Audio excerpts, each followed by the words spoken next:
I'm Greg Sanford with the Galveston Historical Foundation's African American Heritage Committee. I'd like to introduce you to Andrew Augustus Allen Sr., better known to locals as Gus. Mr. Allen was born in Leesville, Louisiana in May of 1905.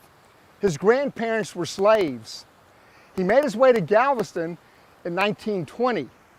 Right now I'm standing in the surf at the Gulf of Mexico in the 2800 block of Seawall Boulevard. Back then, this was a segregated beach for African Americans. Mr. Allen started working just up the street here at the Galvez Hotel, but he wanted to reach out and find something bigger, so he left and went to Houston. From there, he made his way north. Back between 1916 and 1940, over 1 million African Americans made their way from the south to the northern urban areas to find better work. Mr. Allen's journey took him from Houston to Kansas City.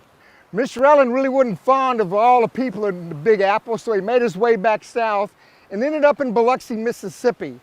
There he met two gentlemen who gave him a lot of good sound business advice that he would use for the next 50 years as he started opening businesses in Galveston. Mr. Allen made his way back to Galveston on June 19th, 1930, and he hit the ground running. You know, Mr. Allen would always tell his friends, the only time you find success before work is in the dictionary. He hit the ground running, and immediately he bought a rooming house from his uncle and started renting out rooms. And right after that, he opened the Gus Allen Cafe. For a dime, you could get a bowl of chili. For a quarter, you could get 2 pork chops. And for 40 cents, you could get a 7 steak. He tells a funny story, but one night, near closing time, an elderly gentleman came in and he had had a few adult beverages and he wanted a fish sandwich.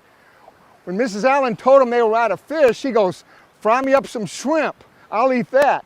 Well, that had never been done before. So Mr. Allen did exactly what the customer wanted. He got some shrimp, put batter on it, deep fried the shrimp, made a burger to the man's liking. And that's the first time that we know of that there was ever a fried shrimp, because up until then, shrimp was only boiled and broiled. But I think Mr. Allen's biggest contribution is how he helped a couple of his friends get into the restaurant business in Galveston. The first one was Nelson Brown, known around here as Honey. Honey Brown Barbecue opened in the late 1940s and it closed in the late 1970s. There's people today, over 40 years later, that still say that is the best barbecue they have ever tasted. Another one of the friends he assisted was a gentleman named Albert Fease. Mr. Fease was an avid golfer, but he also loved to hunt and fish, and he also loved to cook seafood. So we helped Mr. Fease open up the Jambalaya, a seafood restaurant directly across the street from us in the 2800 block of R&a-Half. From there, he stayed in business from the early 1950s to about the middle of the 1980s. There's a story told that by Galveston Independent School District trustee David O'Neill Jr. He says when they were playing athletic events at Central High School, a lot of his teammates would rather make that long drive home and eat at the Jambalaya than eat at someplace local. And they made journeys as far away as Beaumont, Port Arthur, and Northeast Houston. But Mr. Feast was always welcome to have them come and stay open a little later to feed the students from Central High School.